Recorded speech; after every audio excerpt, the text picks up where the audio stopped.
So for the last 2 years in a row, I've been here at MWC covering the Padfone, and I always leave with a major want. I want that Padfone, but I never get it because it's expensive. So we are here 2013, ASUS booth, another Padfone. This time it's the Padfone Infinity, and we're taking a look at this right now. I'm Anton, Michael behind the camera, and this is Pocket Now.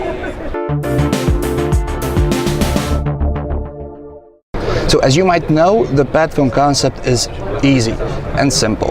There's a phone which docks into a tablet, and the tablet has no brains. So it's just basically a docking screen for the phone itself. There are a couple of differences between this model and last year's model, which we'll cover in a hands-on video and a comparison shortly after this, but let's talk about specifications about the Padfone Infinity right here. This has got a 5-inch Full HD screen that's 920 by 1080 and is powered by a Qualcomm Snapdragon 600 processor. It's a quad-core processor running at 1.6 gigahertz. It also has 2 gigabytes of RAM and 32/64 gigabyte storage options. Now, if we turn it to the back, there's still a 13 megapixel camera like on last year's model, but this one has a better aperture rating. There's your flashlight, and the build is made completely out of aluminum, so this will probably be a phone which will get scratched in a difficult way. Turning it to the bottom, we have a micro USB port for your charging and a microphone. This is the main microphone of the device. On the left side we have the nano SIM door, so if you've seen this on the iPhone 5 you might know it. Up top we have your 3.5mm headphone jack, nothing else right here. The other side holds your side firing speaker, a power button, and the volume rocker for volume up and volume down. The front is obviously taken by this huge slab of glass, which makes it look really good, especially if you see the bezel is very small on it. We have the earpiece and the 2 megapixel front-facing camera, plus your sensors. I'm not sure you can see those. I'm trying to get the light right.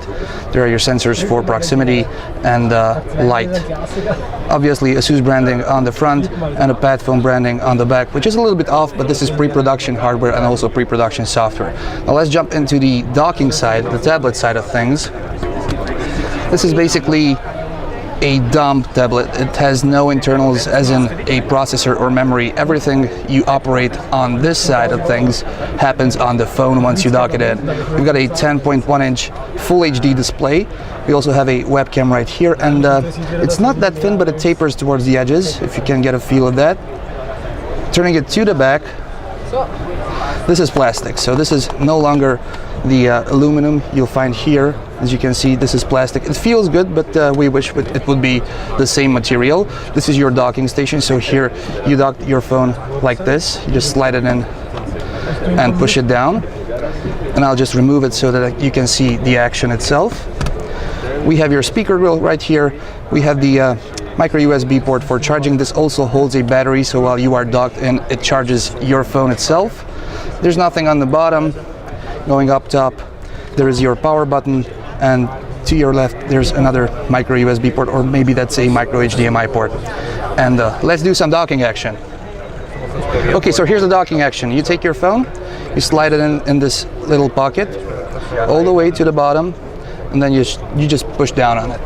And there's a haptic feedback on the tablet going on, telling you that it's been docked. So here it goes, sliding it down, vibration, and it automatically switches to the tablet layout. It's no longer a phone layout, even though you can have it set so that it emulates the phone layout of things. And while we are here, we might just hop into settings real quick and see what this Padfone runs. It's currently running Android 4.1.2, and of course you have the ASUS skin on top of it, which some ASUS, even though it's very resemblant of the standard user interface, lots of ASUS widgets like your Padfone Assistant, which is scrollable with, or at least it was scrollable. It is scrollable with charging settings and useful information.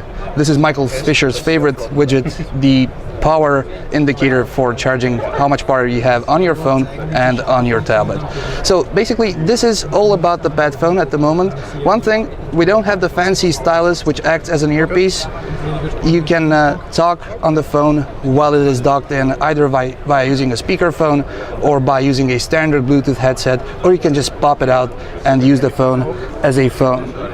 So we'll get back to you with a comparison between the Padfone Infinity and the Padfone 2. Until then, this was Anton from Pocket Now. Of course, Michael behind the camera, ASUS and Pocket Now at MWC 2013. Thank you very much for watching.